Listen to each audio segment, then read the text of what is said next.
الشيطان الرجيم. بسم الله الرحمن الرحيم. الحمد لله رب العالمين،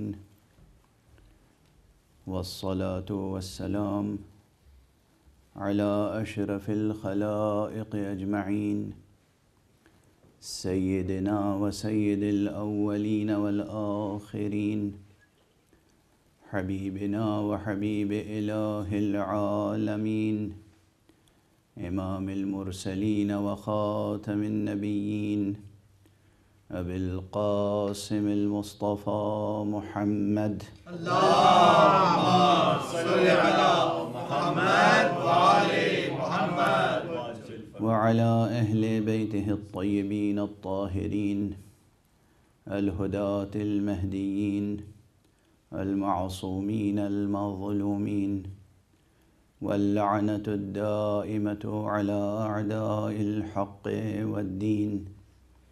أما بعد، فقد قال الله تعالى عز اسمه في محكم كتابه ومتقن خطابه. بسم الله الرحمن الرحيم. ألم تر كيف ضرب الله مثلا كلمة طيبة كشجرة طيبة أصلها ثابت وفرعها في السماء تؤتي أكلها كل حين بإذن ربها ويضرب الله الأمثال للناس لعلهم يتذكرون. صدق الله العلي العظيم. اللهم صل على محمد وآل محمد. ایک اور بلندر صلوات. اللهم صل على محمد وآل محمد. سلسلہ گفتگو قرآن حکیم کے سورہ مبارکہ ابراہیم کی ان دو آیتوں کی روشنی میں قرآن اور اہل بیت کے عنوان سے جاری ہے، جس میں ذیلی بحث یہ ہے، ضمنی بحث تعلیمی اور تربیتی نقطہ نظر سے یہ ہے کہ ہمارے ذہنوں میں جستجو کیا ہونی چاہیے، ہمارے دلوں میں آرزو کیا ہونی چاہیے، ہمارے سامنے کون سا راستہ ہونا چاہیے، اور اس راستے پر منزل تک پہنچانے کے لیے کیسا رہبر ہونا چاہیے۔ یقین فرمائیں، اس منبر عزائے حسینی سے عرض کر رہا ہوں اور پوری دلسوزی کے ساتھ عرض کر رہا ہوں کہ اس کائنات ظاہری و کائنات مادی میں معنویتوں کی طرف جانے والا راستہ اور معنویتوں کی طرف لے جانے والا راہبر کوئی نہیں ملے گا سوائے محمد عربی صلی اللہ علیہ وآلہ وسلم۔ اللهم صل على محمد وآل محمد اور ان کے اہل بیت اطہار سے ہونے والے اماموں کے۔ باقی تمام افراد انہی کے انوار ہدایت کے خوشچی ہیں، سب نے انہی سے سیکھا ہے، اور اس دنیا میں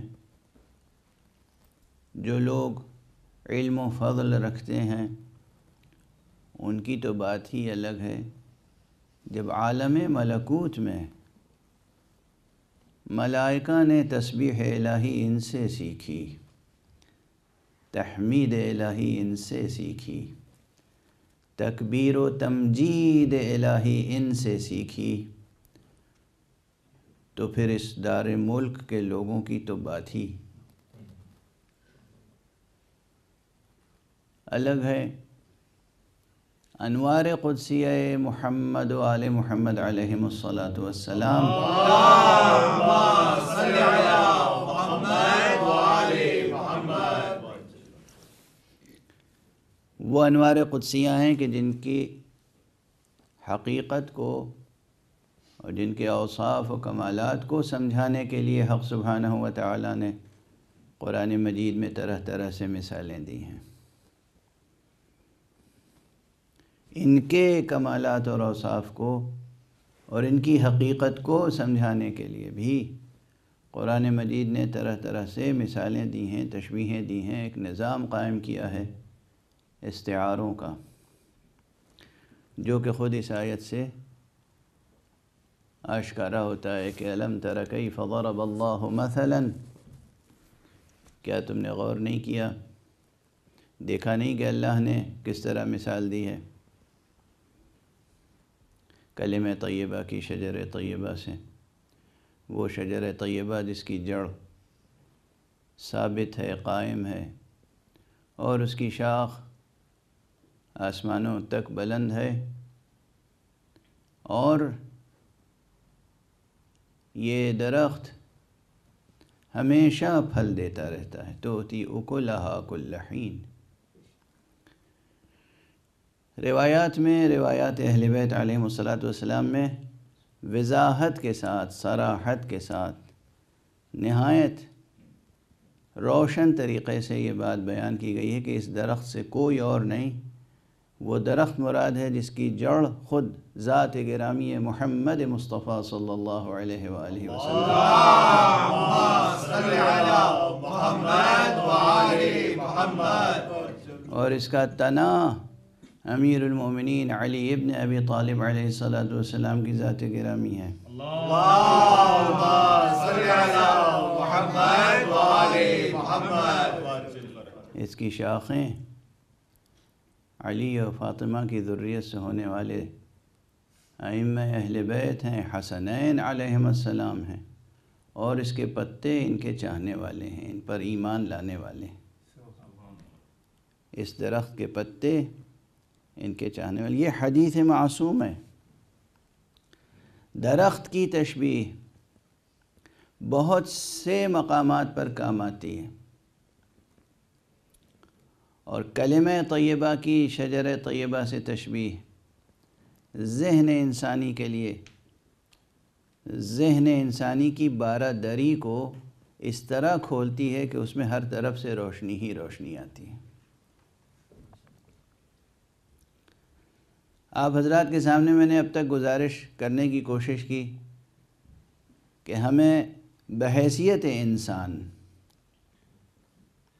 یہ میں بار بار عرض کرتا ہوں بحیثیت انسان، تاکہ آپ اس حیثیت کو فراموش نہ کریں۔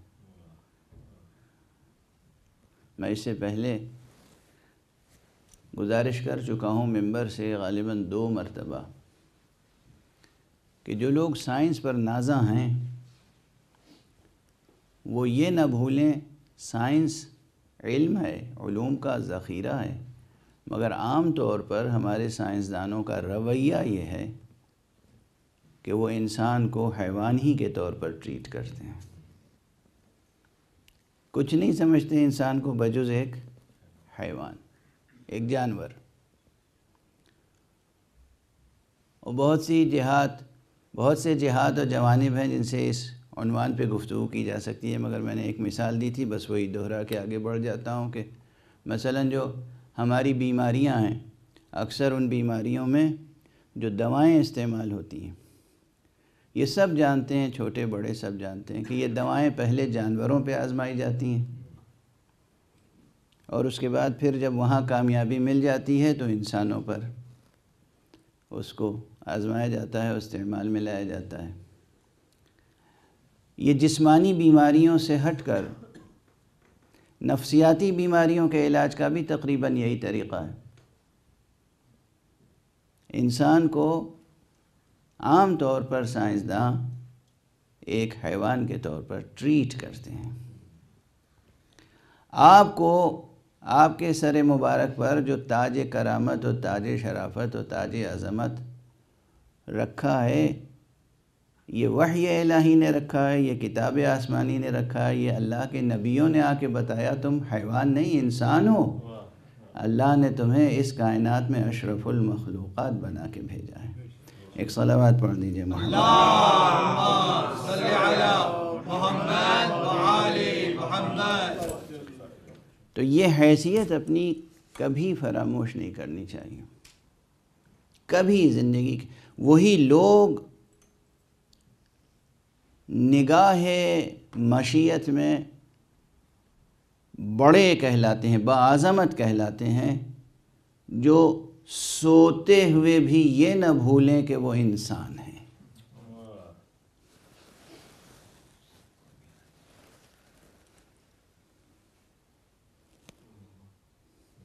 انسان اور حیوان میں فرق رہے، سوتے ہوئے بھی یہ نہ بھولیں کہ وہ انسان ہے۔ بھائی اس سے زیادہ تو میں اس وقت ممبر سے گزارش نہیں کر سکتا۔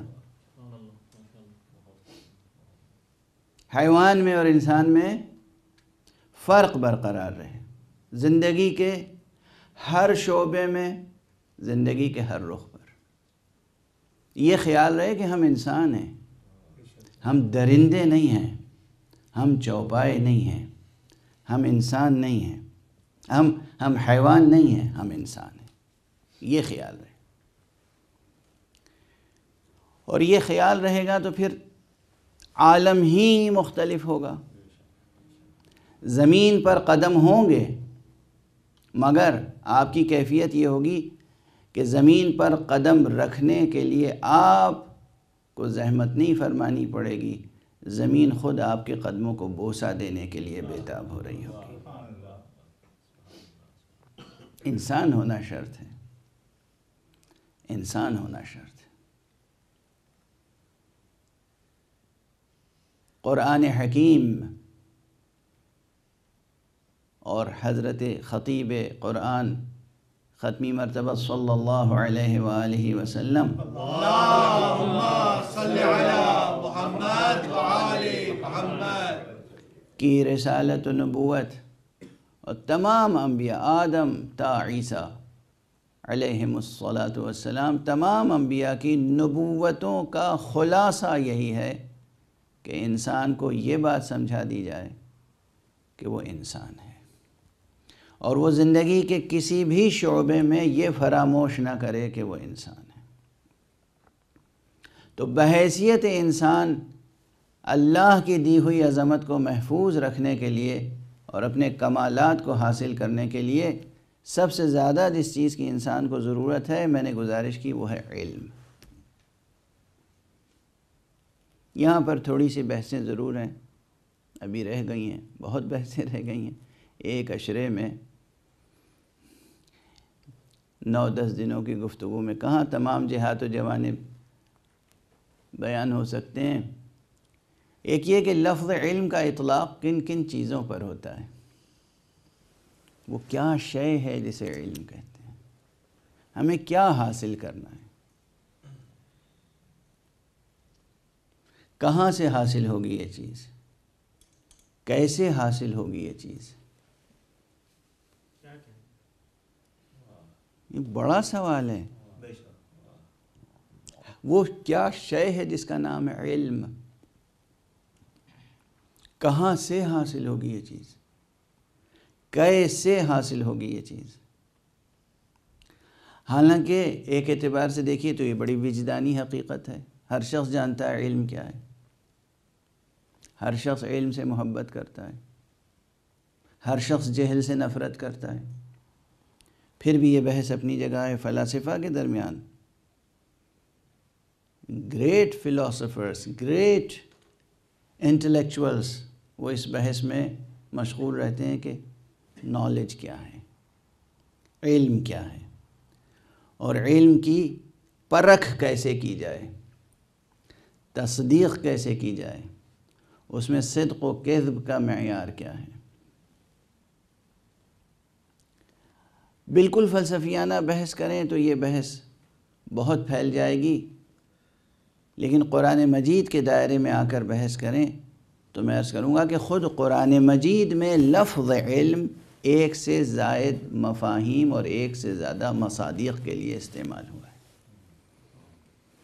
خود قرآن مجید کے متن میں، جس میں سے ایک یہ ہے، ایک کہ علم کا اطلاق، لفظ العلم کا اطلاق قرآن مجید نے اس مجموعہ معلومات پر کیا ہے کہ جو اللہ کی طرف سے محمد الرسول اللہ پر نازل ہو۔ اللہم صلی علی محمد وآل محمد۔ یعنی وہ خاص معلومات کا مجموعہ جو حق سبحانہ تعالیٰ کی طرف سے بذریعہ وحی یا بذریعہ کشف نبی پر نازل ہو، وہ ہے العلم۔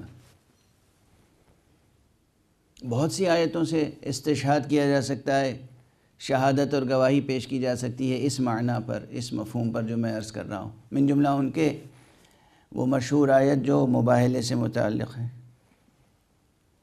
جہاں کیا کہا گیا کہ اے رسول، جو لوگ آپ سے کٹ حجتی کر رہے ہیں،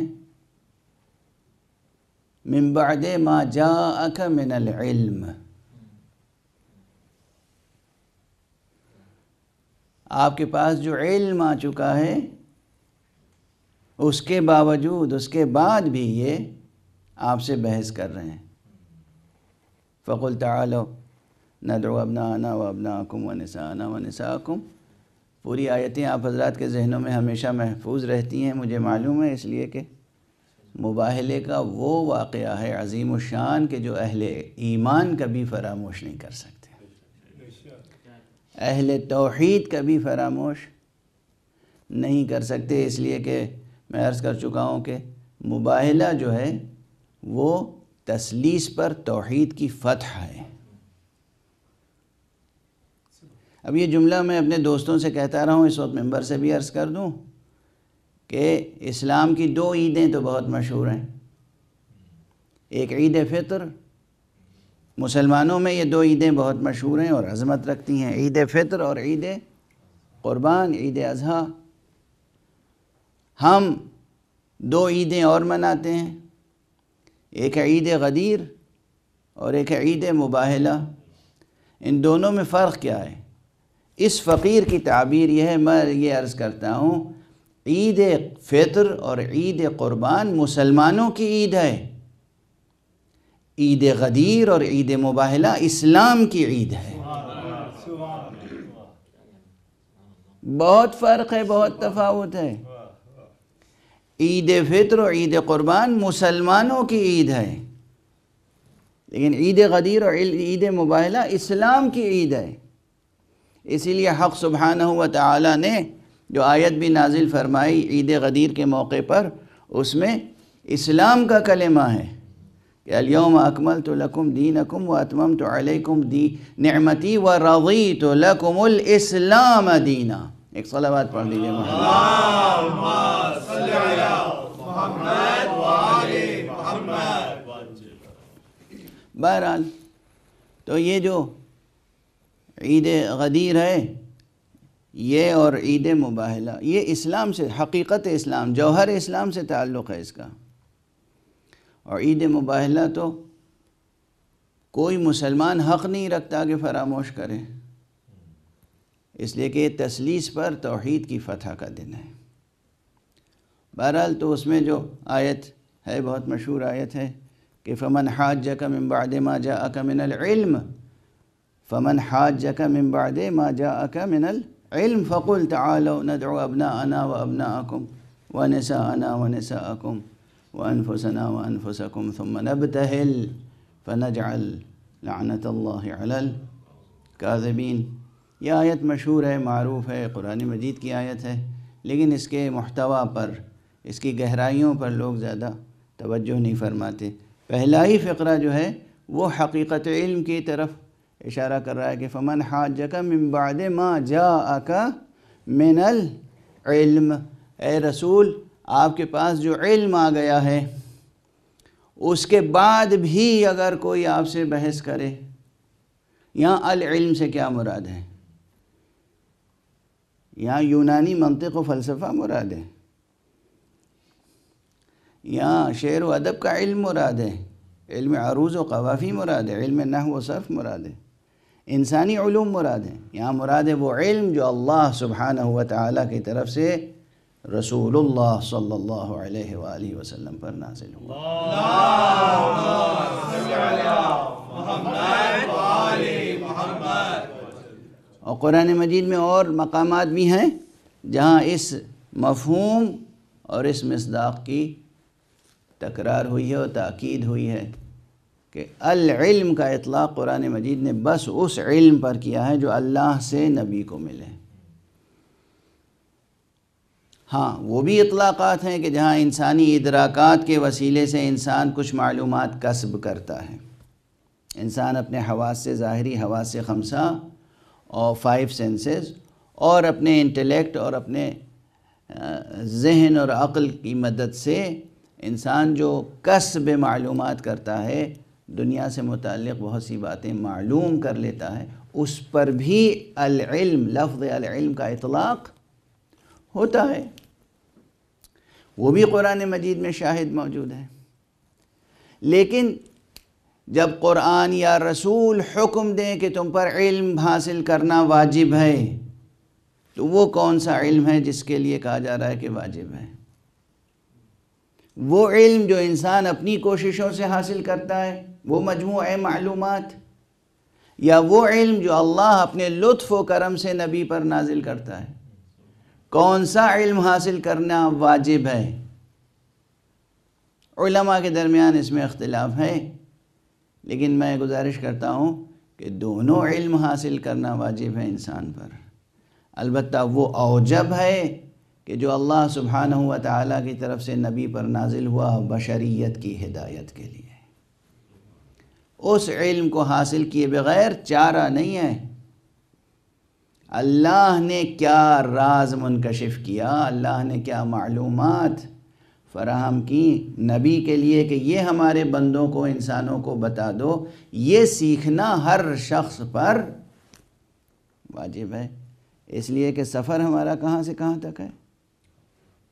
سفر ہی ہے اللہ سے اللہ تک، سفر ہی ہے حق سے حق تک۔ ہمارا پورا سفر نامہ کیا ہے؟ انا للہ و انا الیہ راجعون۔ ہمارا آہنگ سفر کیا ہے؟ انا للہ و انا الیہ راجعون۔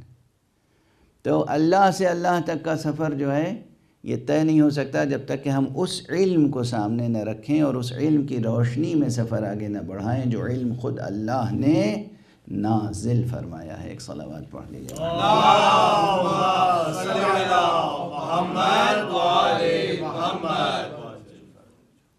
تو اب ایک مسئلہ یاد رکھیے گا، میں دست ادب جوڑ کے عرض کر رہا ہوں، سائنس پڑھیے، میتھمیٹکس پڑھیے، سوشل سائنسز پڑھیے، نیچرل سائنسز، پیور سائنسز میں کام کیجیے، خوب کام کیجیے، قرآنی فریضہ سمجھ کر کام کیجیے، مگر ان سب کے ساتھ ساتھ زندگی کے کسی بھی شعبے میں کام کیجیے، کسی بھی شعبے میں کام کیجیے، مگر وہ تھوڑا سا علم جو قرآنی علم ہے، احکام کا علم اور عقائد کا علم، وہ ضرور حاصل کیجیے۔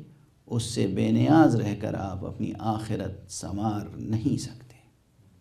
بہت سادہ سی اپیل ہے بزرگوں اور جوانوں،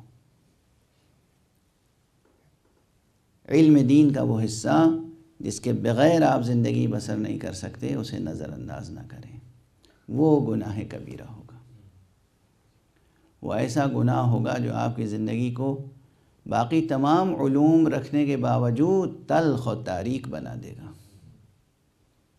تلخ اور تاریک، اندھیرا چھا جائے گا۔ ہم دیکھتے ہیں بہت سے لوگ دنیاوی علوم میں بہت ماہر ہوتے ہیں، پھر بھی ان کی زندگیاں تاریک ہوتی ہیں، مشکلات سے دوچار ہوتے ہیں۔ اور ہاں، ہم نے ایسے بھی دیکھے ہیں، آپ مثال میں پیش کر سکتے ہیں کہ بظاہر علوم دین میں کوئی شخص ماہر ہے اور اس کے باوجود زندگی میں مشکلات ہیں، تو وہ کیوں؟ وہ اس لیے کہ اس نے علوم دین کو علوم دین کے طور پہ نہیں سیکھا، علوم دنیا کے طور پہ سیکھا ہے، کسب معاش کے لیے سیکھا ہے۔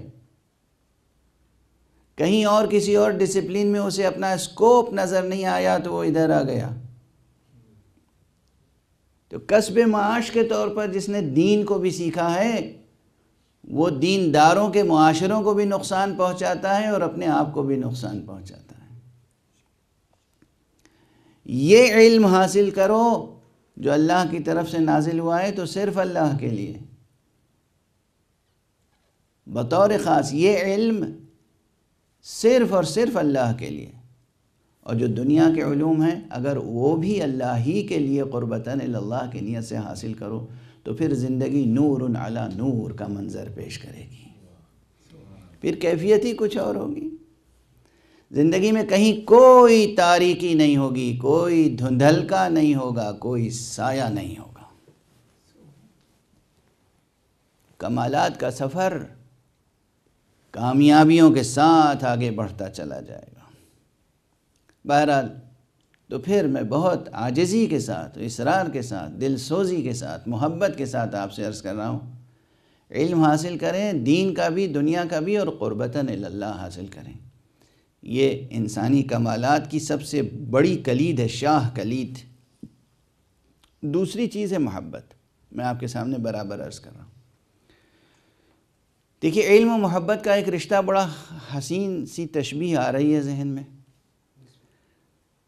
انسانی نسل، بلکہ کوئی بھی نسل آگے نہیں بڑھتی جب تک کہ اس میں باپ اور ماں کا اجتماع نہ ہو، جب تک کہ نر اور مادہ جمع نہ ہو جائیں۔ جب یہ جو زندگی کا مظہر ہے یہ بہت ہی، یہ قدرت کا بنایا ہوا قانون ہے۔ درختوں میں یہ نظام موجود ہے، درختوں میں پھل نہیں آتے جب تک کہ ان میں سائنس اس بات کی گواہی دیتی ہے کہ ایک درخت کے پھول دوسرے درخت پر پہنچتے ہیں، ایک درخت کا زرِ گل دوسرے درخت پر پہنچتا ہے، تب وہ پھل دیتا ہے۔ تو ہم درختوں سے لے کر اور انسانوں تک اور تمام دنیا میں جو چیزیں دیکھ رہے ہیں اس میں یہ چیز دیکھتے ہیں۔ یہی میں گزشتہ کئی دنوں سے کہہ رہا ہوں کہ یہ دو چیزیں مل کے، علم اور محبت، محبت کی حیثیت تمام اقدار کے لیے ماں کی حیثیت ہے، اور علم کی حیثیت تمام اقدار کے لیے باپ کی حیثیت ہے۔ علم اور محبت دونوں یکجا ہوتے ہیں تب انسانی کمالات کا شجر سایہ دار وجود میں آتا ہے، تب تمام پھل وجود میں آتے ہیں، اس کے ثمرات، پھل، دونوں چیز، علم کے ساتھ محبت ضروری ہے اور محبت کے ساتھ علم ضروری ہے۔ اور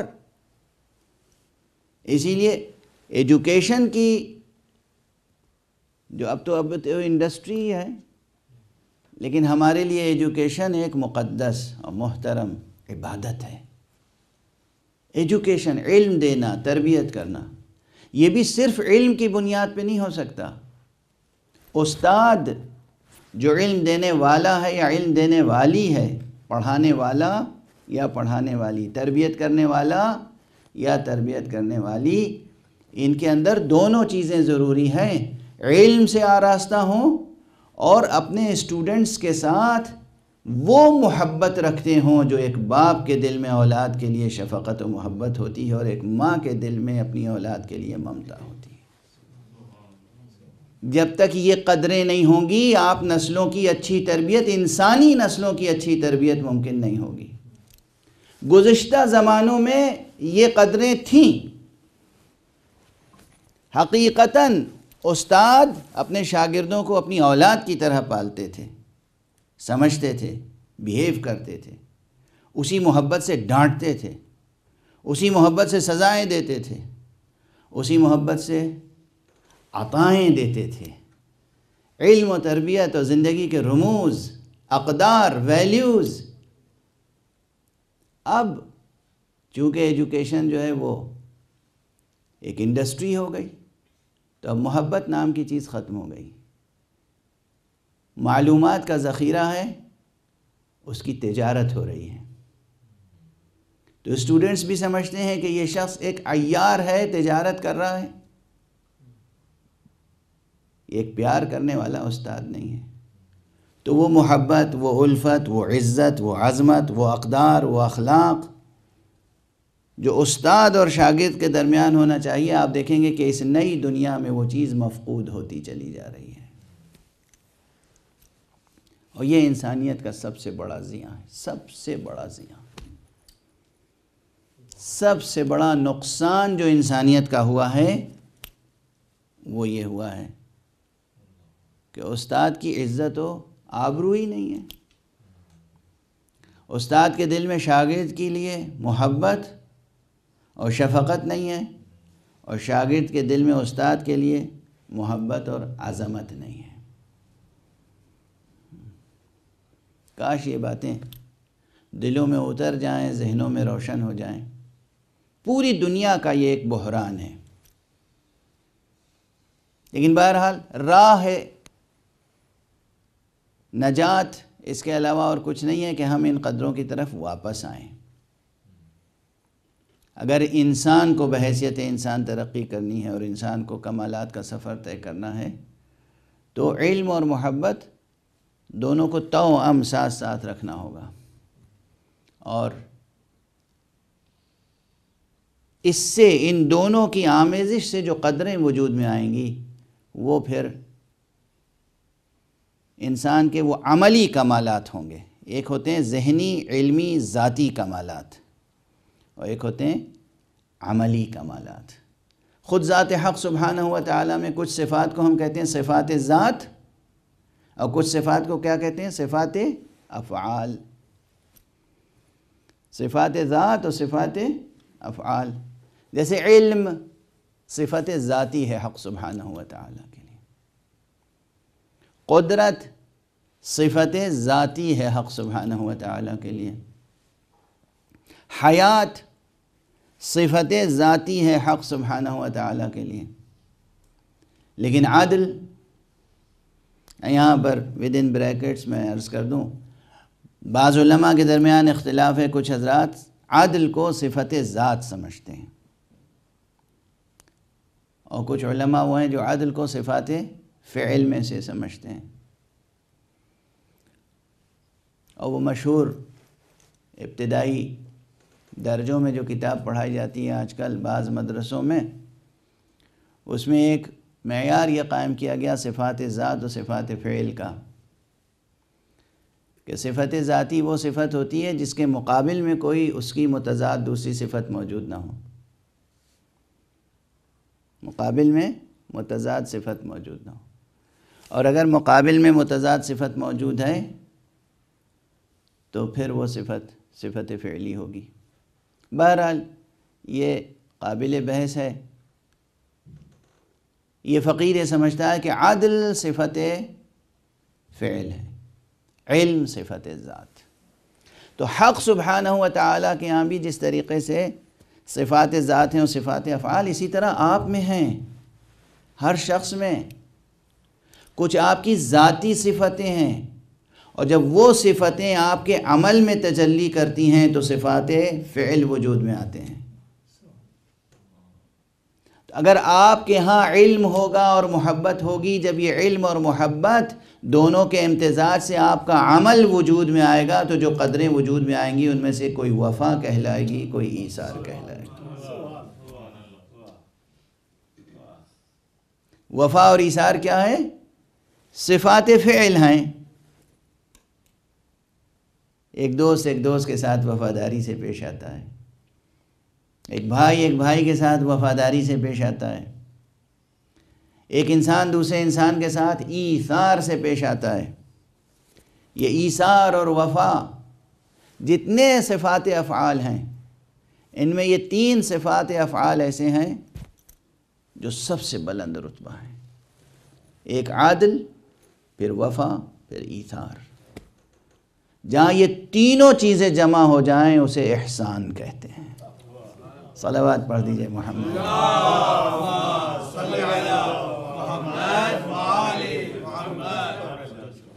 ایک اور بلندتر صلوات۔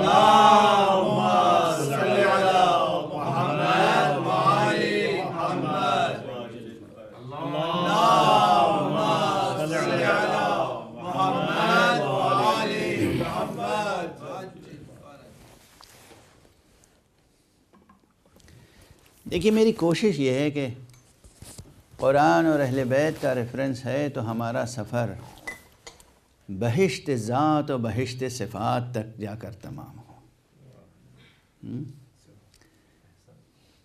یہ علائق دنیا سے بلند ہونا سیکھیں، بلندیوں کا سفر ہے یہ 10 دن کا سفر زیر پرچم عباس، زیر پرچم حسین، بالائے منبر عزائے حسین، اس میں ہمیں بلندیوں کا سفر طے کرنا چاہیے ہمارے معاشرے کو، اور ایسا سفر طے کرنا چاہیے کہ پوری انسانیت رشک سے دیکھے کہ یہ کون سا معاشرہ ہے، دنیا کو کیسی حقارت سے ٹھوکر مارتا ہے اور کیسے بلندیوں کی طرف جا رہا ہے، اور پھر سارے انسان آپ کے پیچھے پیچھے دوڑ کے آئیں۔ بھئی ہمیں بھی تو تبرک دو، ہمیں بھی تو سوغات دو، ہمیں بھی تو بتاؤ بلندیوں کا سفر کیسے طے ہوتا ہے، ہمیں بتاؤ کہاں سے یہ ہمت آتی ہے جو دنیا کو ٹھوکر مار دیتی ہے، ہمیں بتاؤ کہاں سے یہ قوت آتی ہے کہ تم بلندیوں تک پرواز کرتے ہو۔ دنیا آپ سے پوچھے، دنیا آپ سے سوال کرے، اور آپ یہ بتائیں کہ کچھ نہیں، یہ تو قوت ہمیں ملتی ہے ہوائے پرچم عباس سے، یہ قوت ہمیں ملتی ہے اس علم کے پھرہرے کی ہوا میں، یہ قوت ہے جو کسی وفادار نے اٹھایا تھا۔ آپ کو اندازہ ہے کہ اس علم کے پھرہرے کی ہوا میں کتنی طاقت ہے؟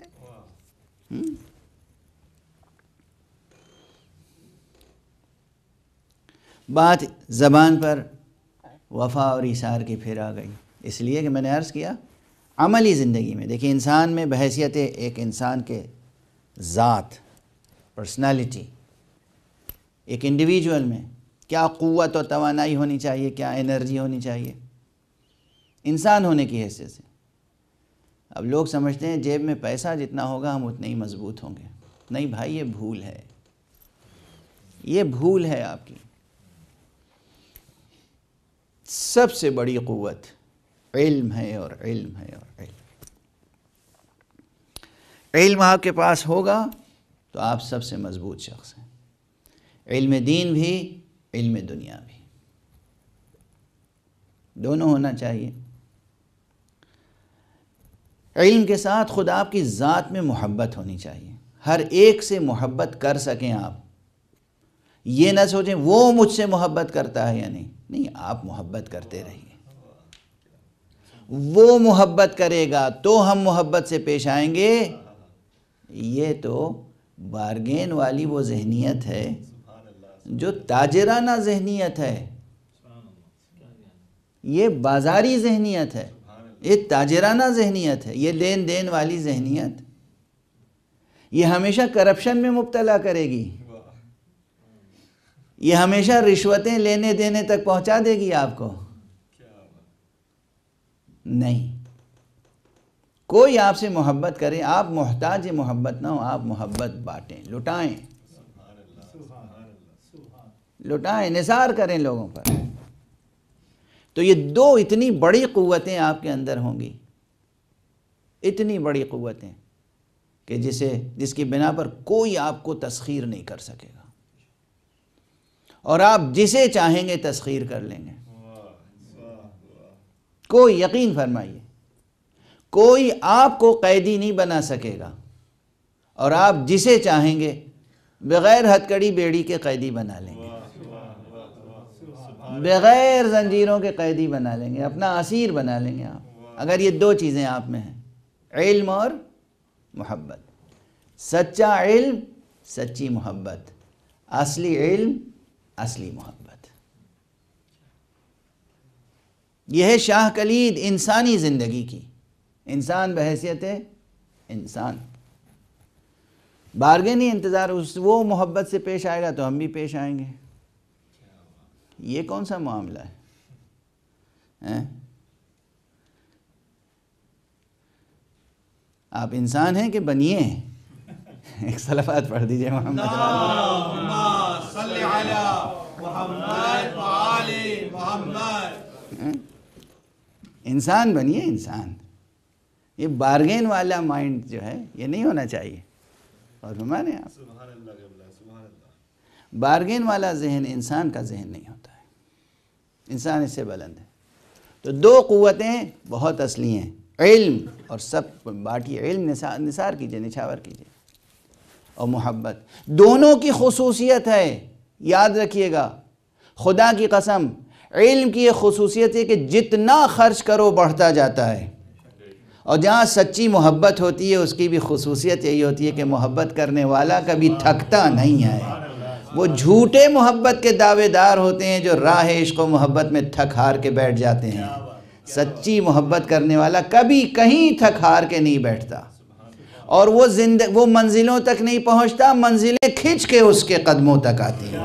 صلوات پڑھ دیجئے محمد.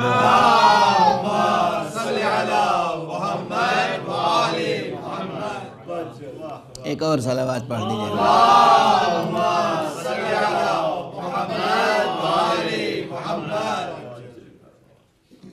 اب یہاں یہ دو الفاظ آ گئے ہیں تو پھر ذرا سی وضاحت کر دوں کہ ایک لفظ ہے وفا اور ایک ہے ایثار. وفا سے متعلق غالباً کل میں نے کہا کہ بعض کتابوں میں کھنگالیے دیکھیے تو کہتے ہیں وفا دراصل صدق ہے، صدق ہی وفا ہے. ایثار کا تعلق سخاوت اور ایثار کا لفظ قریب قریب ہے. خرچ کرنا، سخاوت کیا ہے؟ خرچ کرنا. ایثار کیا ہے؟ وہ بھی خرچ کرنا. لیکن سخاوت اور ایثار میں تھوڑا سا فرق ہے. سخاوت یہ ہے کہ انسان کے پاس خوب مال ہے، اس کی اپنی ضرورت سے زیادہ مال ہے، تو اپنی ضرورتیں پوری کیں اور بھی کچھ بچا کے رکھ لیا اپنے خاص وقت کے لیے، اور پھر تھوڑا سا جو بچا وہ دوسرے پہ خرچ کر دیا. یہ سخاوت. ایثار کیا ہے؟ جس کی قرآن مجید میں بہت تعریف کی گئی ہے. سورہ مبارک حشر میں بطور خاص عظیم الشان آیت موجود ہے، اور دوسرے مقامات پر بھی. وَيُؤْثِرُونَ عَلَىٰ أَنفُسِهِمْ وَلَوْ كَانَ بِهِمْ خَصَاصَةٌ وَمَنْ يُوقَ شُحَّ نَفْسِهِ. یہ جو آیت ہے وہ عظیم ترین انسان کے صفات افعال کی طرف لے جاتی ہے. لفظ شح پر بھی ابھی چونکہ آ گئی تو میں ٹھہر گیا. ایثار یہ ہے، سخاوت میں نے گزارش کی کہ سخاوت یہ کہ آپ کے پاس مال ہے آپ کی ضرورت سے زیادہ، اور آپ نے اپنی ضرورت بھر رکھا، ضرورت سے زیادہ رکھ لیا، بچا کر سیونگ کر لی، اور اس کے بعد جو کچھ بچا وہ دوسرے پہ خرچ کر دیا. یہ سخاوت ہے، اچھی صفت ہے، یہ بھی ممدوح ہے. اللہ بھی تعریف کرتا ہے، اللہ کے بندے بھی تعریف کرتے ہیں. لیکن ایثار یہ ہے کہ آپ کے پاس جو کچھ ہے وہ اپنی ضرورت بھر ہے، ضرورت سے زیادہ نہیں ہے. اب آپ کے پاس کوئی شخص ایسا آ گیا جو ضرورت مند ہے، اور آپ نے اس کی ضرورت کو ترجیح دی اپنی ضرورت پر. خود مشکلیں سہیں اور دوسرے کو سہولت فراہم کر دی. یہ ہے ایثار، دوسرے کی ضرورت کو اپنی ضرورت پر ترجیح دینا. ہم بھی بھوکے ہیں، دوسرا بھوکا آ گیا، سامنے ایک ہی روٹی ہے. یہ روٹی اب ہم کھائیں یا دوسرے کو کھلائیں؟ بھوکے تو ہم بھی ہیں، بھوکا یہ بھی ہے. اب وہ روٹی اٹھائی اور دوسرے کو دے دی. یہ ہے ایثار. ہمارا سلام ان گھرانوں پر جنہوں نے عملاً ایثار کر کے دکھایا ہے، اور جن کے ایثار پر اللہ نے قرآن میں سورے کے سورے نازل کیے ہیں. ان کی تعریف و تمجید میں صلوات پڑھ دیجئے محمد. اللہم صلی علی محمد وآل محمد. ایثار، دوسرے کی ضرورت کو اپنی ضرورت پر ترجیح دینا. یہ کون کر سکتا ہے؟ یہ وہی کر سکتا ہے جس کی نگاہ میں یہ دنیا حقیر ہو، جس کی نگاہ میں وہ سرچشمہ عطا موجود ہو جو کبھی بند نہیں ہوتا، جس کا تعلق اللہ سے ہو، جس کے دل میں اللہ پر یقین ہو، جو دنیا کے ظاہری اسباب و وسائل پر یقین نہ رکھتا ہو. وہی دنیا کو ٹھوکریں مار کے دوسروں کی ضرورت کو اپنی ضرورت پر ترجیح دے گا۔ اللہ کی طرف سے آنے والے نبیوں، رسولوں، ولیوں اور اماموں کی زندگیوں میں بکثرت اس کی مثالیں ملتی ہیں، لیکن ایک عظیم الشان مثال وہ ہے جو پنجتن پاک کے گھر کی مثال ہے، جس پر قرآن مجید میں پورا سورہ دہر نازل ہوا۔ علی مرتضیٰ بھی روزے سے ہیں، فاطمہ زہرا بھی روزے سے ہیں، حسن و حسین بھی روزے سے ہیں، روزہ رکھا ہے نذر پوری کرنے کے لیے، اور 5 روٹیاں ہیں بس، اور دروازے پر آ گیا سائل، کبھی یتیم آیا، کبھی اسیر آیا، کبھی مسکین آیا، ان میں سے کوئی ایک روٹی اٹھا کے دے دیتا تو کافی تھا، مگر نہیں، ایک نے روٹی دی، پھر دوسرے نے اور تیسرے نے اور 5 نے اپنی روٹیاں اٹھا کے سائل کو دے دی۔ یہ ہے کمال ایثار۔ ہم لوگ ظاہر ہے کہ اس منزل تک نہیں پہنچ سکتے، لیکن تھوڑا سا تو ایثار پیدا کر سکتے ہیں۔ ایثار اور وفا، ایثار اور سخاوت کے مقابلے میں 2 صفتیں اور ہیں جو انسان میں پائی جاتی ہیں، ایک ہے بخل، ایک ہے شح۔ بخل ہے سخاوت کے مقابلے میں، اور شح ہے ایثار کے مقابلے میں، بلکہ شح سخاوت سے، بخل سے بہت بدتر ہے۔ شح کیا ہے؟ بخل یہ ہے نہ دینا، بخل یہ ہے کہ دے سکتے ہیں اللہ کی راہ میں، انسانوں کی بھلائی کے لیے دے سکتے ہیں، مگر نہیں دیتے، ہمارا مال ہے ہم کیوں دیں، یہ بخل۔ کار خیر میں خرچ کر سکتے ہیں، نہیں کرتے، بخل ہے۔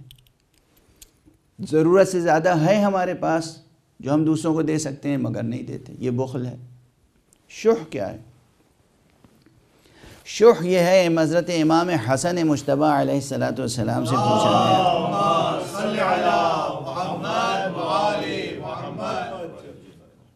کہ شح کیا ہے، تو امام نے فرمایا الشح ان ترى ما فی یدک شرفا وما انفقته تلفا۔ شح یہ ہے کہ جو تمہارے پاس ہو اسے شرف سمجھو، اور جو اللہ کی راہ میں خرچ کرو اسے تلف سمجھو۔ امام حسن کے الفاظ ہیں، یعنی اللہ کی راہ میں خرچ کیا، اور جو خرچ کیا اس کے متعلق یہ ذہن میں آیا کہ ہم تو لٹ گئے، ہائے ہم تو لٹ گئے، ہمارا مال تو برباد ہو گیا۔ اگر آپ یہ سمجھ رہے ہیں کہ برباد ہو گیا تو بھائی خرچ ہی کیوں کیا تھا؟ اللہ کی راہ میں خرچ کر کے، اور یہ شکوہ، یہ گلہ، یہ احساس ہم تو لٹ گئے، ہم تو لٹتے رہے، ہم تو برباد ہو گئے، ہم تو برباد ہو گئے، یہ ہم برباد ہو گئے اور ہم لٹ گئے، کہاں لٹ گئے؟ کس نے لوٹ لیا؟ آپ نے خود دیا، آپ نے خود خرچ کیا، اور پھر آپ فرما رہے ہیں کہ ہم تو لٹ گئے، ہم تو برباد ہو گئے۔ یعنی نہ خدا کے وعدوں پہ بھروسہ ہے، نہ رسول کے فرمان پہ بھروسہ ہے، نہ انسانی شرف و کرامت پہ بھروسہ ہے۔ یہ وہ صفت ہے اللہ کی راہ میں خرچ کرنے کے بعد، نیکیوں میں خرچ کرنے کے بعد، اولو الارحام پر صلہ رحم کی راہ میں خرچ کرنے کے بعد یہ سمجھنا کہ ہم برباد ہو گئے، لٹ گئے، یہ ہے شح، بدترین وصف جس کی مذمت قرآن مجید میں کی گئی ہے۔ بخل یہ ہے کہ بھئی خاموش ہے، نہیں دیتے، ختم ہوئی بات۔ لیکن افسوس ہے کہ یہ کیفیتیں بھی لوگوں میں پائی جاتی ہیں۔ اللہ ہمیں توفیق عطا فرمائے کہ ہم اپنے نفوس کا جائزہ لیں، اور واقعاً شرف و کرامت انسانی اپنے اندر پیدا کریں۔ شرف و کرامت ایمانی تو بہت بلند ہے، بہت بلند ہے۔ بس گفتگو کو سمیٹ رہا ہوں یہاں تک۔ ایک موقع پر حضرت امیر المومنین علی ابن ابی طالب علیہ السلام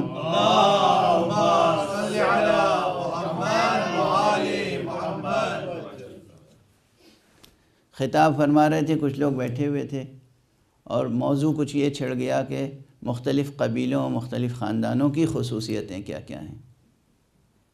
ہوتی ہیں نا بعض نسلی خصوصیتیں ہوتی ہیں۔ تو اس موقع پر امیر المومنین علیہ السلام کی ایک یادگار گفتگو ہے جس میں آپ نے عربستان کے مختلف قبائل کی خصوصیتیں بیان کی ہیں، لیکن اس میں اپنے بنی ہاشم کی خصوصیت جب بیان کی تو من جملہ دیگر خصوصیات کی ایک خصوصیت یہ بیان کی کہ ہم وہ سخی ہیں کہ جو مال نہیں جان تک دے دینے میں بخل نہیں کرتے۔ ہم وہ سخی ہیں کہ مال تو مال ہے، جان تک دے دینے میں بخل نہیں کرتے۔ اور یہ وصف ہمیں واقعاً خاندان بنی ہاشم میں نظر آتا ہے، اور خصوصیت کے ساتھ نسل ابو طالب میں نظر آتا ہے۔ آپ دیکھیے میدان کربلا میں حضرت ابو طالب کا کتنا لہو بہا ہے، کتنا خون حضرت ابو طالب کی نسل کا بہا ہے، بس یہ دیکھ لیجئے۔ آج خصوصیت کے ساتھ ہم اور آپ جس جوان کا ماتم کرتے ہیں، وہ جوان وہ ہے جس کے متعلق میں اپنی پوری طالب علمانہ ذمہ داری سے گزارش کر رہا ہوں، تمام کتابوں کا جو اس سلسلے میں لکھی گئی ہیں مطالعہ کرنے کے بعد عرض کر رہا ہوں، ائمہ کا رتبہ تو اپنی جگہ ہے، ائمہ کے بعد امام زادوں کے درمیان جو سب سے بلند ترین منزل ہے وہ علی اکبر کی منزل ہے۔ حضرت عباس بھی امام زادے، ان کا بھی ایک جاہ و جلال ہے، ان کا بھی ایک عظیم رتبہ ہے، لیکن علی اکبر کا رتبہ بہت بڑا رتبہ ہے۔ وہ جوان جس کے متعلق امام حسین علیہ السلام نے نہ دوستوں کو خطاب کر کے کہا ہے نہ دشمنوں کو خطاب کر کے کہا ہے، امام حسین نے خدا کو خطاب کر کے کہا ہے، اے پروردگار تو گواہ رہنا، اب وہ جوان جا رہا ہے جو صورت میں، سیرت میں، رفتار میں، گفتار میں تیرے رسول کی شبیہ ہے۔ ہوتا ہے نا کبھی انسان اپنے دوستوں سے کہتا ہے دیکھو یہ میرا بیٹا فلاں سے مشابہ ہے، کبھی دشمنوں کے سامنے کہتا ہے۔ امام حسین نے نہ دوستوں سے کہا ہے نہ دشمنوں سے کہا ہے، اللہم اشہد علی ہؤلاء القوم فقد برز الیہم غلام اشبہ الناس خلقا و خلقا و منطقا برسولک، اے پروردگار گواہ رہنا، اب دشمنوں کی طرف وہ جوان گیا ہے کہ جو اپنی ظاہری شکل و شباہت میں، اپنی خلقت میں، اپنے خلق میں، اخلاق میں، و منطقاً اپنی گفتار میں، اپنی آواز میں تیرے رسول کی شبیہ ہے۔ اس کے بعد یہ بھی فرمایا پروردگار تو جانتا ہے جب بھی ہم اہل بیت تیرے رسول کی زیارت کے مشتاق ہوتے تھے، جب بھی ہم اہل بیت تیرے رسول کی زیارت کے مشتاق ہوتے تھے تو ہم اس جوان کی زیارت کر لیا کرتے تھے۔ یہ گفتگو حسین خدا سے کر رہے ہیں اس وقت جب علی اکبر کو میدان کی طرف بھیج رہے ہیں۔ اللہ اکبر۔ یہاں پر روایتوں میں اختلاف ہے، بعض علماء سختی کے ساتھ یہ کہتے ہیں کہ جناب حضرت علی اکبر کی والدہ ماجدہ یعنی جناب لیلی کربلا میں موجود نہیں تھی، جن میں محدث نوری صاحب مستدرک الوسائل ہیں، اور بعض علماء، حالانکہ محدث نوری ویسے ان کا رویہ یہ ہے کہ وہ ضعیف روایتوں کو بہت جمع کیا ہے انہوں نے، اور ضعیف روایتوں پہ عمل بھی بہت کرتے ہیں، لیکن دوسری طرف علامہ دربندی ہیں جو اس بات پہ تاکید کرتے ہیں کہ جناب لیلی کربلا میں تشریف رکھتی تھیں، یعنی یہ جوان وہ ہے کہ جب میدان کربلا میں گیا ہے تو ماں دیکھ رہی تھی، ماں ہی نے اس جوان کو سجا کے عروس شہادت کو گلے لگانے کے لیے میدان میں بھیجا تھا۔ اور یہ صرف اپنی ماں کا پیارا نہیں تھا، ماں سے کہیں بڑھ کر اس کی پھوپھی اسے چاہتی تھی، بی بی زینب علی اکبر کو بہت چاہتی تھی۔ زینب ہوں، ام کلثوم ہوں، لیلا ہوں، رباب ہوں، پورا خاندان رسالت، اس کو کون نہیں چاہتا ہوگا کہ جو اپنے ظاہر سے باطن تک رسول کی مکمل شبیہ ہو۔ ہر وہ شخص جو خدا اور رسول سے محبت کرتا ہوگا وہ اس لیلا کے چاند سے ضرور محبت کرتا ہوگا، وہ اس حسین کے بیٹے سے ضرور محبت کرتا ہوگا۔ وقت گزر گیا، اس لیے اور اوصاف و فضائل گزارش نہیں کر سکتا۔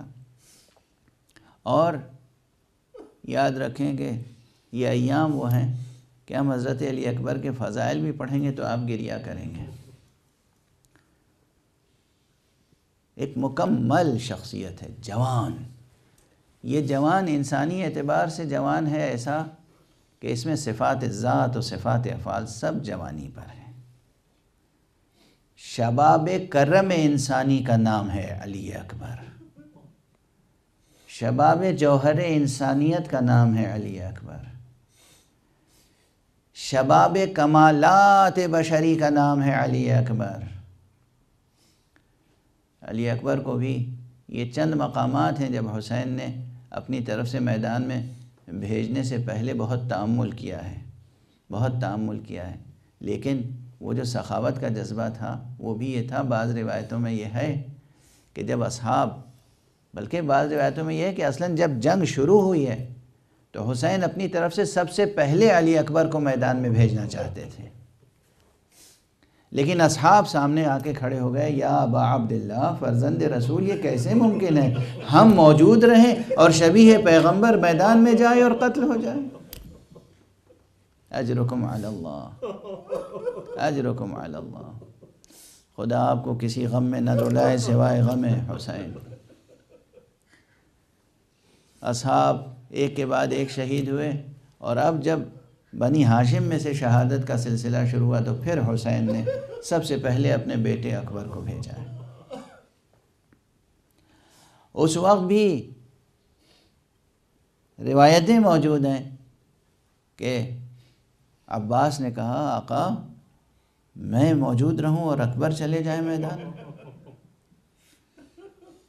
لیکن بہرحال اب وہ ترتیب شہداء جو بھی ہے، اصل واقعہ شہادت یہ ہے کہ جناب علی اکبر تشریف لے گئے، اور اس وقت بھی آقا حسین کی کیفیت یہ تھی کہ اپنے فرس مبارک پر در خیمہ پر کھڑے ہوئے تھے اور بار بار رکاب پر زور ڈال کے اٹھتے تھے اور میدان کربلا کا جائزہ لیتے تھے۔ جب اکبر نظر آ جاتے تھے تو سکون سے بیٹھ جاتے تھے، اور جب نظر نہیں آتے تھے تو پھر رکاب پر زور ڈال کے اٹھتے تھے، جائزہ لیتے تھے میرا اکبر کہاں ہے۔ اور در خیمہ پر بیویاں کھڑی ہوئی باپ کے چہرے کو دیکھ رہی ہیں، زینب حسین کے چہرے کو دیکھ رہی ہیں، جناب لیلا حسین کے چہرے کو دیکھ رہی ہیں، تمام بیویاں آقا حسین کے چہرے کو دیکھ رہی ہیں کہ بہرحال امام ہیں، حجت خدا ہیں، انسان کامل ہیں، مگر باپ کا دل بھی تو سینے میں ہے۔ اگر جوان بیٹے پر کوئی سخت وقت آئے گا تو باپ کے چہرے کا رنگ ضرور بدل جائے گا۔ اور یہی ہوا کہ ایک مرتبہ آقا حسین علیہ السلام کے کانوں میں آواز آئی، یا ابن رسول اللہ یا ابتا علیک من السلام، بابا اے فرزند رسول آپ پر میری طرف سے آخری سلام۔ آقا حسین کے چہرے کا رنگ بدلا، اور ادھر لیلا نے کہا واہ علیہ واہ محمدہ واہ حسنہ۔ جناب حضرت امام حسین میدان میں پہنچے ہیں، اور جب میدان میں تشریف لے گئے ہیں تو عجب منظر دیکھا کہ سینے پر برچھی کا پھل ہے جو دل تک اتر چکا ہے، اور جوان بیٹا سینے پہ ہاتھ رکھے ہوئے ہے، ایڑیاں رگڑ رہا ہے، باپ کا انتظار ہے۔ حسین پہنچے ہیں تو بعض روایتوں میں ہے کہ ایک مرتبہ آقا حسین نے جوان بیٹے کو دیکھا اور نجف کی طرف رخ کر کے بلند آواز سے 3 مرتبہ کہا یا علی یا علی یا علی۔ میرے والد ماجد اس روایت کو بہت تاثیر کے ساتھ بیان کرتے تھے اور فرماتے تھے کہ مجھے معلوم نہیں آقا اپنے بیٹے کو پکار رہے تھے یا علی کہہ کر، یا اپنے بابا کو پکار رہے تھے یا علی کہہ کر کہ بابا آئیے دیکھیے در خیبر اٹھانا ہاتھوں پر بہت آسان ہے، مگر اکبر جیسے بیٹے کا لاشا ہاتھوں پر اٹھانا بہت بڑا امتحان ہے۔ انا للہ و انا الیہ راجعون، رضا بقضائہ و تسلیما لامرہ۔ پروردگار ہمیں علوم قرآن اور معارف اہل بیت سے آشنا فرما۔ معبود پروردگار ہمارے جوانوں میں جوہر ذات اور اوصاف صفات کو درجہ کمال تک پہنچا دے۔ پروردگار ہمارے بزرگوں میں، ہماری ماؤں بہنوں میں یہ جذبہ پیدا کر دے کہ وہ اپنی گود میں پلنے والے بچوں کو ان اوصاف سے مزین کریں جو انسانی کمالات سے تعلق رکھتے ہیں۔ پروردگار اس کرۂ ارض پر وہ مثالی انسانی معاشرہ وجود میں لے آ، امام حجت، امام منتظر، جس معاشرے کے منتظر ہیں۔ پروردگار ہم ان کے منتظر ہیں، وہ ہمارے منتظر ہیں۔ پروردگار ہمارے اندر ثبات قدم عطا فرما، کمال یقین عطا فرما، کمال وفا و ایثار عطا فرما۔ پروردگار معبود ہماری تربیت کرنے والے علماء ہمارے سروں پر برقرار رہیں۔ رہبر انقلاب اسلامی آیت اللہ العظمیٰ سید علی حسینی خامنئی اور آیت اللہ العظمیٰ مرجع عالی قدر سید علی حسینی سیستانی اور تمام مراجع دین کا سایہ ہمارے سروں پر برقرار رکھ۔ پروردگار اپنے ولی آخر کو اذن ظہور عطا فرما اور ان کے ہاتھوں سے اپنی رافت و رحمت و